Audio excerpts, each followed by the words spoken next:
I watched the White House press secretary, the annual, the daily briefing, and the media asked such important questions like, what does President Trump think of Kanye West expressing support? But the media failed to ask a question that's kind of relevant today. I don't know, Jen. What do you think? Is there something going on today that should be in the media but isn't getting covered on CNN, MSNBC, the New York Times? Anything? I can think of one thing. Jen says, I can think of one thing. And she doesn't want to come on camera for some reason. I don't know. So start the campaign. Today is the 4-year anniversary of the disastrous switch from the Detroit water system to the Flint River in Flint. April 25th, 2014 was the day that they switched from Detroit's water system to the Flint, toxic Flint River. I don't need to repeat how the lead got into the water. I reported on this over and over. So 4 years later, an American city, contrary to the governor of Michigan's bullshit declarations, who says the water is restored, contrary to EPA-funded scientists who say the water is normal now. Well, I've been posting on my Twitter, and I've been showing you in videos of residents showing their tap water coming out brown or foamy. That's happening in Flint, Michigan today, 4 years later. I'm working on a piece, as I've told you, that hopefully will be published soon that will expose this.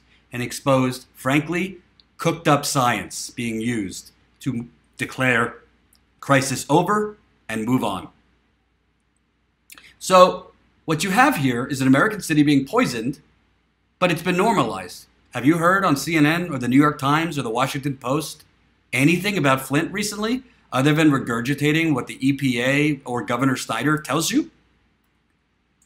And today, American journalists asked the press secretary, what do you think? What does President Trump think about Kanye West? Liking his policies or something? Next, they're going to ask, hey, does President Trump, think Kim has a nice ass? Too much? Too much. Too much. Excuse me, TMI. But let me tell you what's going on. What's going on? So, on the 4-year anniversary of the Flint water crisis, which I've had CNN on and MSNBC in rotation because I like to punish myself, not a damn segment. 4-year anniversary, it's not getting any coverage in the media. Let me tell you what Congressman Keith Ellison is proposing on the 4-year anniversary of the Flint water crisis. I think it's fantastic. Here we go. Congressman Keith Ellison introduces bill to guarantee safe drinking water on the Flint anniversary. Bill would invest $35 billion each year in water infrastructure and clean water programs. Congressman Keith Ellison and Congressman Ro Khanna today introduced the Water Affordability, Transparency, Equity, and Reliability Act of 2018. It's a mouthful, which would provide clean and safe drinking water to millions of people while creating nearly 1 million jobs. Quote, today marks the 4-year anniversary of the crisis in Flint, Michigan, but the reality is water infrastructure around the country has been neglected for decades, said Ellison. Low-income communities and communities of color can't be expected to thrive when they lack basic necessities like water. We are one of the richest nations in the world. It is time to guarantee clean water as a right for all. Well, according to Nestle CEO years ago, clean water wasn't a right. He walked that shit back real quick after he was attacked online. Ro Khanna says 14 million U.S. households are struggling to pay for water that too often isn't even safe to drink. Yeah, residents of Flint can attest to that because they pay the highest water bill in the USA for brown water, water that is foamy, water that smells toxic and tastes toxic. Khanna went on to say decades of federal underinvestment has left many communities, particularly low-income and minority neighborhoods, with leaky and contaminated water systems. It's past time that we ensure everyone in this country has access to the most basic human need, clean drinking water. The executive director of the National Advocacy Organization, Food and Water Watch, said, quote, a waning federal commitment to public water infrastructure in recent decades has created a growing water crisis in our country, and our most vulnerable communities are taking the brunt of this disinvestment. said Winoa Howder. This legislation would reverse this trend and ensure affordable, clean water for future generations while creating good jobs. As water rates hit astronomical highs for many American communities, we commend Congressman Ellison and Congressman Khanna for their leadership to guarantee clean water for all. I recommend them. I applaud them too, but I have to slightly add an amendment to their bill. I'm not a congressperson or a politician. I just play one on YouTube. So what I will say, 35 billion, not going to be enough. So I applaud their aggressiveness in tackling the issue, but 35 billion is not even going to cover, 1/4 of the infrastructure that needs changing in this country. So, it's a start. It's a start, but we need a lot more. It's not just Flint where the water is a danger. And by the way, it's not just lead that is threatening water quality in this country. You know what? I just did a video yesterday. I'm going to redo it probably because there was a lot of video buffering issues on my stream yesterday.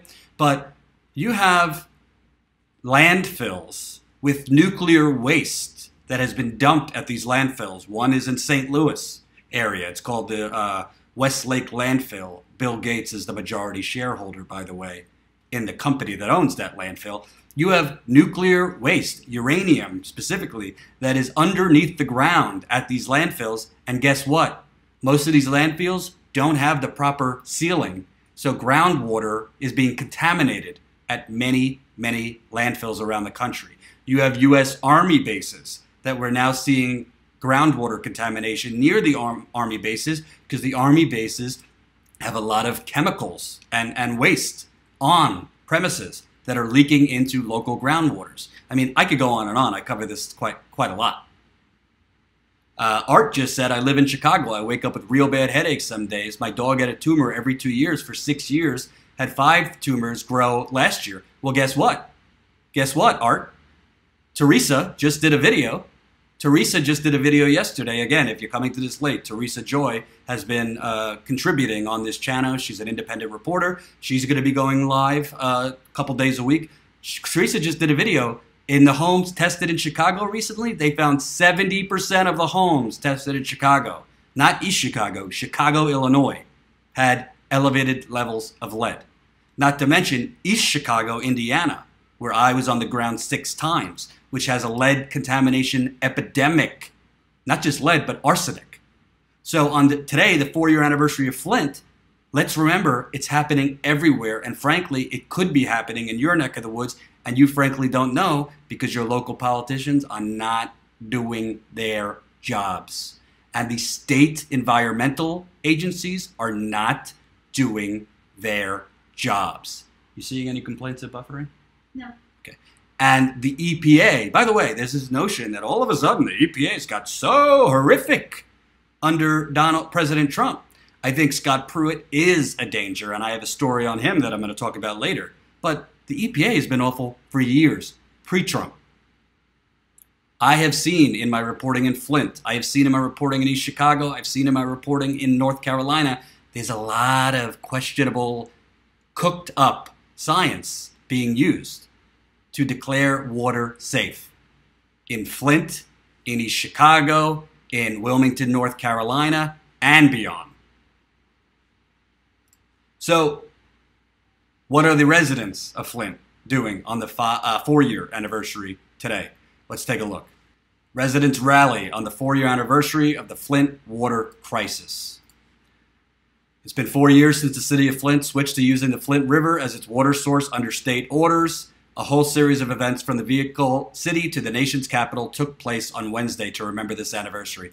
This part is very important because remember, as I've reported, this was under state orders from an unelected emergency manager. So as the media continues to hyperventilate on the great threat of attacks on our so-called democracy by Russian agents and Russian trolls, well, an unelected bureaucrat, which was serving as the proxy for Governor Rick Snyder, he made the decision through Governor Rick Snyder to switch Flint's water. Because, hey, they're poor, poor black people, poor white people. Let's just roll the dice, see what happens. And we know what happened. On Wednesday, member of Flint H2O Justice Coalition rallied in Lansing. Lansing's the capital of Michigan. They want the state to supply free bottled water for mistrustful residents and pay their water bills. The rally began at 10 a.m. at Lansing City Hall and was followed by a rally at Flint City Hall at 3 p.m. Quote, Governor Snyder was dismissive of Flint's residents' ongoing concerns about water safety and suggested that they just get over it, said Claudia Perkins, Flint resident. By the way, that's not an exaggeration from that resident. As I reported, I think it was last week, in a meeting the governor of Michigan, Rick Snyder, had with the mayor of Flint, Karen Weaver, he literally told her, and I quote, get over it, in shutting down the water pods where residents, mostly poor people, Flint is 45% poverty level, would go for the last few years to get free bottled water. All of them have been shut down. As I showed you, the lines were wrapped around the blocks to get free water as it was about to get closed down the next day. The activists marched from outside the Capitol building all the way to the Michigan Department of Environmental Quality. They carried a symbolic casket to represent lives that may have been lost due to unsafe water. Some Flint City Council members showed their support and demanded action as well. Quote, fighting for what is definitely right. Fighting for what is definitely right. 4 years, way too long. Time for us to see some action on this. All the pipes have not yet been replaced. It was a shame only saw the governor take away the bottled water for people that are relying on this, said Santino Guerrera, Flint City Councilman. Quote, the water is still not safe. Still saying high lead levels in homes and schools. Bacteria is an issue, and people just don't trust it, said Eva Worthing, council member. The groups made their way back to Flint City Hall to make sure local governments know they have a hand in the crisis too. Until the lead service lines are replaced, filters and bottled water still must be available to all Flint residents. I just want to say, in fairness, when you say local governments need to be held accountable, the Flint mayor actually has fought for those water pods to be kept open. I don't think she's perfect in other areas in this crisis, but as far as the water pods being open, she has been on the record. She actually called Governor Snyder, quote, callous for closing down the water pods. So on this, Karen Weaver is on point. But I think what's so important about this whole thing, let's keep it real, folks. Do you think if what happened in Flint happened where I live, I'm on the Lower East Side of Manhattan, do you think if it happened on the Lower East Side of Manhattan 4 years later, there would still be doubt about whether the water was safe or not? Do you think if it happened on the Lower East Side of Manhattan 4 years later, all the lead service pipes would not have been replaced in this area? Do you think if it happened on the Lower East Side of Manhattan, Manhattan, by the way, New York City is the largest city in the United States. It's got some of the wealthiest people in the world live here. Do you think if it happened here 4 years later, they would have closed down free water pods? I have an answer for you. There wouldn't be any water pods to begin with because they would deliver the water home to home. This is disgraceful. Absolutely disgraceful.